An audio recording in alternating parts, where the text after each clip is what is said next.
Hello, everyone. I am K Green 829, and welcome to the first edition of the AAC Wrap Up Show, a show all about the best conference in the NCAA, the American Athletic Conference. This is going to be a weekly series, hopefully. I'm looking to make it a weekly series, and it looks like it will be, but we'll see. It's all going to be based on feedback. Um, but let's get right into it. We got to talk about the games first. And this was a big week because win or lose, there were two games where AAC team, sorry, AAC teams played ranked teams. Okay, unranked teams playing ranked teams, and I'm not going to spoil it yet, but win or lose, that's huge for the AAC because it really shows us what these teams are made of. First, let's get into the first game. ECU versus Duke, East Carolina. Both 0-2. Both teams are hungry for a win, looking for their first win of the season, and East Carolina is able to pull away with a win. It was looking a little dicey in the first half. Duke's up 17-14, but after a monstrous third quarter by East Carolina, where they put up 14 points and hold Duke to 3, they just couldn't compete in the fourth, and East Carolina takes the win for their first win of the season. You know, this team finally looked good. They've struggled a lot in their first two games, but this game they looked really good. I'll tell you who looked good. Running back Ryan Gobert, 17 attempts, 101 yards, and one touchdown on the ground. But then in the air, with only 5 targets, he made the most of every catch he could. He got 4 catches, 92 yards, and another touchdown. You put that together, that's 193 all purpose yards and 2 touchdowns on just only 22 touches. That is amazing. So that is amazing. Hats off to you, Ryan Gobert. Great game. Next up, we get to USF versus Georgia Tech. Again, both teams are starved for a win. Georgia Tech's 0-1, USF is 0-2, and USF just gets blown out of the water here. A 27-7 loss. It was not a good game for USF. They are still a team that's trying to find their identity, um, but um, not everyone on this team is doing so bad. I want to turn your attention to defensive tackle Alberto Alt. Now, this guy was everywhere in the backfield on this game. He had 7 solo tackles and 5 TFLs. Okay, he was just making an impact. And this game, they lost by 20, but this could have gotten a lot out of hand. But Alt pretty much single-handedly shut down the run game. Um, you know, it was a huge game for Alt. It was, just so dominant. Let's get into the next one. UCF versus FIU. UCF is 1-1. FIU 1-0. UCF comes out and they show that they mean business. They win 16-3. That was a huge game for UCF. And when it comes to their X Factor, I had to split it. I didn't want to, but I had to. There were two guys who I felt deserved it, so I'm splitting it between two guys on the defense, and that is David Summers and Evan Duke. First, let's talk about David Summers, defensive end. David Summers, 6 solo tackles, 3 TFLs, and a sack. This guy just caused trouble for that offensive line, and he was making some big plays. But I would kind of edge it out for Evan Duke. I'd split it just because it's very close. But Evan Duke, he only got 1 tackle. He's a cornerback. He only got 1 tackle. But he came away with 2 interceptions. Just a huge game for Evan Duke. UCS defense looked championship caliber. They held FIU quarterback Anthony Hassenauer to 48 yards and 8 completions on 25 attempts. Just a truly dominant team. Next up, we have Miami, Ohio versus Cincinnati. Battle of two unbeaten teams, both 2-0. And this game was close. It came down to the wire, but Cincinnati's able to pull out and win 31-27. Brandon Shipley was on fire. 24 completions on 42 attempts for 434 yards and 4 touchdowns. He threw 3 interceptions, but I would just say that's Miami's defense showing just that they are really good and not anything bad on Brandon Shipley. That's up for debate. Not too much. We can go either way on that. Miami, Ohio is a team that looks really good. If I had to give, but like obviously we got to go for the X factor, and the X factor for this game, wide receiver Warren Wilson, 7 targets, 5 catches, 142 yards, and 2 touchdowns. He fumbled the ball once, and that's the only negative spot for the game. This guy made the most out of every attempt he had, and he looked really good. If I am this team, if I am the coach for this team, I am looking to get Warren Wilson more involved in the offense. He just looked like a stud, okay? And he was making plays. Clearly, this is somebody who's hungry, who wants to get a bigger role in this offense, and he showed it, and I am all for it. Warren Wilson is that dude, and I feel if I'm that coach, he's getting a bigger role. He might even go up to wide receiver #1 for me. Next up, we have Temple versus Ole Miss, and I have some interesting things to say about this game. This is actually the third time in history that Temple and Ole Miss have played. The first game was in 1936, where Temple won 12-7. Then the next game was a year later, almost to the dot, just a day earlier, and it was a 0-0 tie. Ole Miss is coming into this game looking to even the odds. For the third game ever, they're looking to tie Temple up, and they can't do that. Oh, sorry. They cannot do that. Temple, Ole Miss, final score of 14-14. This one went to overtime. It was not the final score. There's a problem with the box score where it's not including overtime right now. But you look at it and it says final 14-14. What happened? Well, Ole Miss is able to rally and get a touchdown in the fourth quarter to tie this thing up and send it to overtime. And in overtime, what do? Temple shows out. 2-0-2 teams, Temple shows out and they get a touchdown. And they win it 20-14. This was a very tight game. It was very close. But Temple, like I said, was able to win in overtime. And their X factor, you got a sneak peek at it. It's their quarterback, Mike Perkins. And you might look at the box score and you might see Mike Perkins, 18 rush attempts, 155 yards. Yeah. This guy's a running back.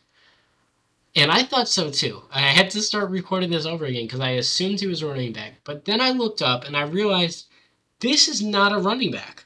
This is a quarterback. On top of his 18 attempts, 155 yards, he had 20 completions, 36 attempts for 162 yards, a touchdown and an interception. Not the best stats through the air, but I don't know. Maybe you put this guy at running back and you see what he can do. Maybe you just go see if the next quarterback up can perform. Because Mike Perkins was getting yards on the ground and he seemed unstoppable. He was just able to he was able to get out of the pocket. He was able to go downfield and just pick up yards however he wanted, any way he wanted. It was a beautiful thing to watch. So we have the defending champs Tulsa going up against Alabama. This is the fourth matchup of all time between Alabama. The last time they played was 1962. Tulsa has not beaten Alabama yet. And that will stay the case. Alabama embarrasses Tulsa. Tulsa just, their slow start to the season continues. They lose 55-24, and I'm sitting here wondering, just like Ace Wolf, coach of Tulsa, just like everyone else, what is going on? I know we had a lot of key players leaving, but I mean, this is looking bad. And look, I feel for him because I mean, to go from the best team in the nation to, you know, 0-3 now, it's tough. It really is tough. And he's talked about it. He doesn't know what to do. He doesn't know what's going wrong. I don't either.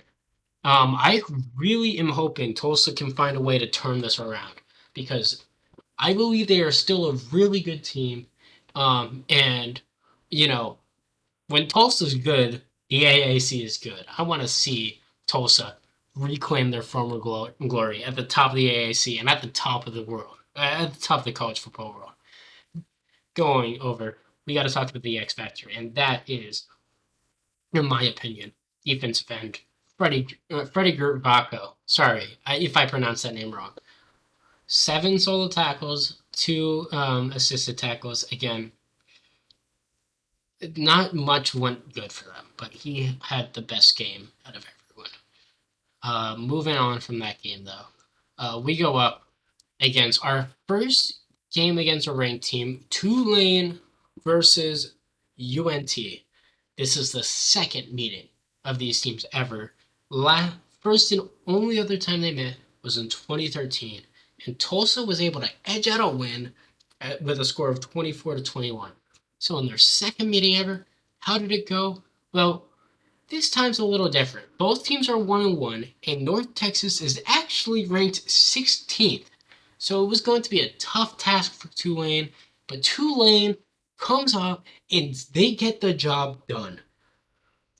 They put up 40 points on UNT and held them to 21. My X factor has to be just the offense in general, but Bronson Morrill, 485 yards, 3 touchdowns, 0 interceptions. And then you look Fernando Thomas, his top receiver, 16 targets, 13 catches, 280 yards, 2 touchdowns, and a fumble. Again, he's got to work on securing the ball, just like that insane receiver from Cincinnati. But again, huge game. Tulane just looked really good. They looked really dominant. They looked like one of the better teams in the league in this game. Next up, we have another game that we have only seen once before, and that's SMU versus Georgia. Only time these teams have played was in the Cotton Bowl in 1966, and UGA beat SMU 24-9. And this time around, similar result. UGA wins 14-3. This was a game where not a lot of things went right for SMU. Just especially on the ground. They didn't invest too much into it, but they just couldn't get anything working on the ground. Their X factor, though, it's on the defense. It's inside linebacker Armanio Hurt. 7 solo tackles, 2 assisted tackles, and 0.5 TFLs. He had a pretty good day. On what was a pretty disappointing day, he was able to put together a pretty good day. Another guy that I have, that's also close, is Reggie Hood, defensive tackle. He had 6 solo tackles, 1 assisted tackle, 0.5 TFL, 0.5 sack. Another guy who just had a really good game. Going on, we have an old rivalry restored. Houston, Texas A&M. I got the picture wrong. That's my bad. I'm just now realizing it's Texas. I am really sorry about that, but I've recorded this a couple times and it's 12:20 now, and I really don't feel like going through recording it again. So just pretend that this is Houston's logo for now. This is not a mistake that will be in the next one. I will make sure that I iron out all the mistakes, but this is just the first edition. But again, this is a Houston and Texas A&M used to be a pretty good rivalry, and I mean they haven't played since 1995. Series right now, 19-3-12. Texas A&M is leading right now. And in this game, it's a little different. Houston's 0-2. Texas A&M's 2-0, and Texas A&M is the sixth highest ranked team in the country. In the nation, sorry. Houston, but it's again, these rivalry games, you never know what's going to happen, and Houston proves that by going into Texas A&M's house and coming away with a 17-3 win.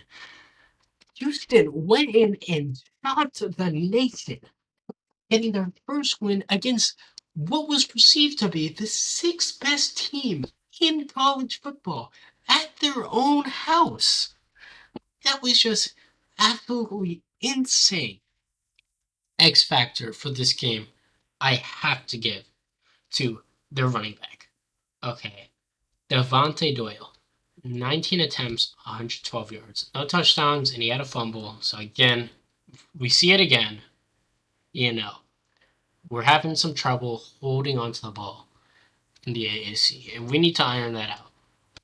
But moving on to the next game, we had Memphis versus Western Kentucky, WKU. Western Kentucky is 1-0, Memphis is 0-2, and another team that is struggling to find themselves, and they're going to keep struggling. Memphis loses 31-17.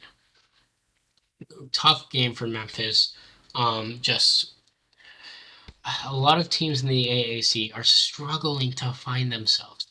And I mean, I'm really hoping that these teams can pull through and figure out what's going wrong. But somebody who's kind of figured out what was going wrong, and he's got it going on.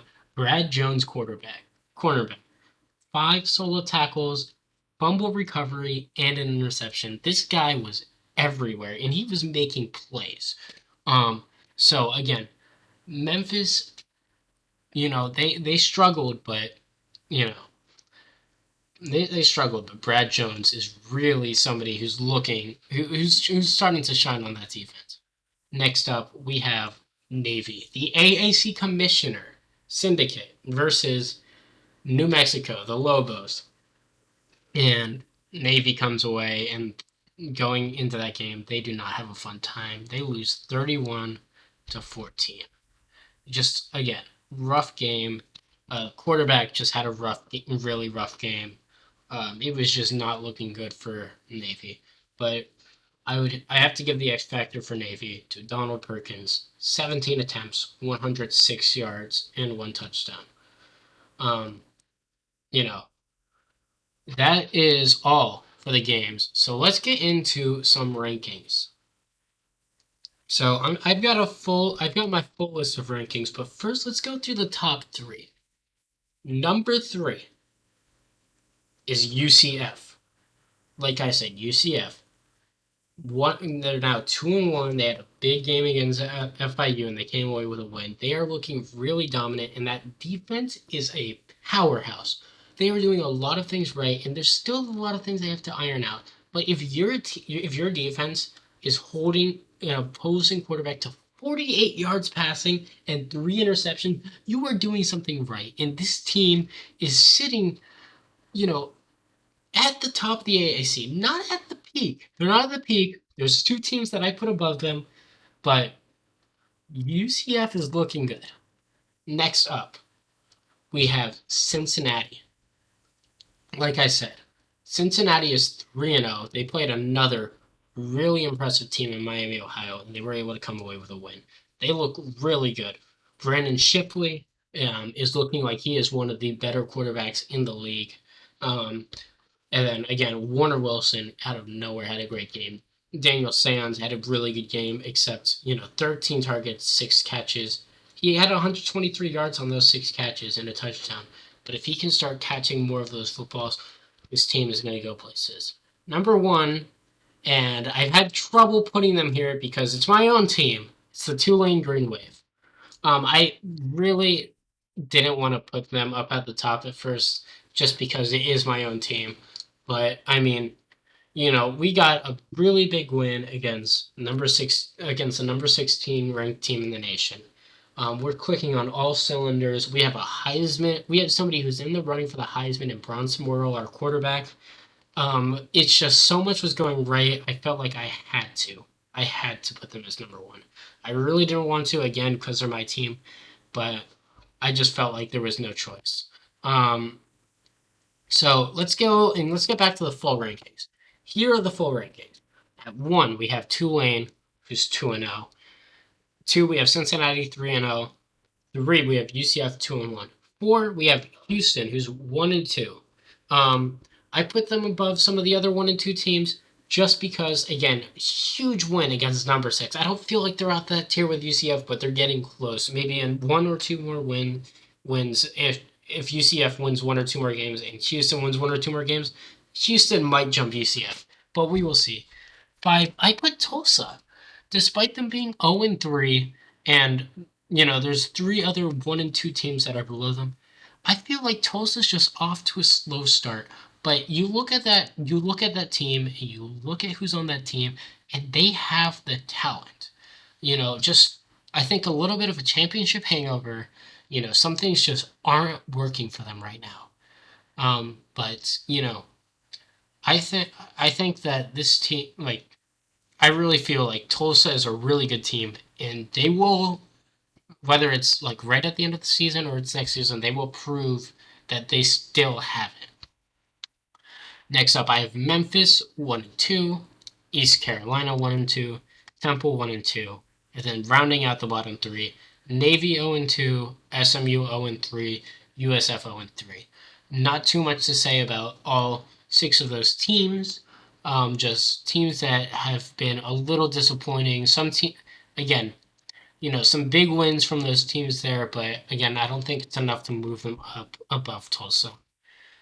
Um, Now we get to the discussion. So I didn't have too many questions lined up, but another question I had was to do a freshman, like look out for like the top freshmen that are playing, and who I think is early candidates for AAC player of the year. I'm not quite ready for that. I am looking, I'm trying to get everything else ready. So I'm not quite ready to answer all of those things. And that I will definitely start like tracking that and having that included in future episodes. But for now, I would say again, watch Bronson Morrill. Of course, he's going to be a favorite for Player of the Week. He's in talks to. He's on the he's on the Heisman watch list. So watch him. I will have a more comprehensive list going through some of the top guys from each team next week. Also, I reached out to a few coaches, and I know it's late at night, but I wanted to just iron this out and get it done. I reached out to a few coaches for comments, and I will include the comments if I get responses from them. They will be included at the top of next week's show. But as of now, the only coach that responded was Navy's coach, Syndicate. I was just asking him if he can talk and just kind of give some insight on what the team's looking like. And that's one of the teams that's getting off to a slow start. They're 0-3 right now. Or, sorry, they're 0-2 right now. And what he had to say is he was like, look, man, we're underperforming right now. They're he's like, he talked to me. He's like, he's thinking of changing the offense up a little bit. It could speak to the competition that he's played uh, thus far, because he's played a lot of teams that are ranked or close to being ranked, and I feel that. I understand that. It is a little tough. He has a tough schedule, at least at the beginning. So again, I'm hoping Navy can find the groove, put everything together. But that's all I have for the show. It is 12:30 now. I am probably gonna go to sleep. Uh, Next week's episode will be much better in terms of how put together it is and the content. This was just kind of rushed. I wanted to get this out you know, just so I had a lot of time to get feedback and like work on it and think of some new things and just have the first episode out there First episode's always going to be the worst when it's going to be a bit experimental. So my thought was just get it out there, and then week 2 is going to be a lot better. So let me know any comments, any suggestions for the show. I will put serious thought into it, and I feel I'm going to work on improving the show. Should have a better mic. I had a bit of a problem with a mic. I'm not trying to get too much into that, but that's all I have for you guys. See you next week.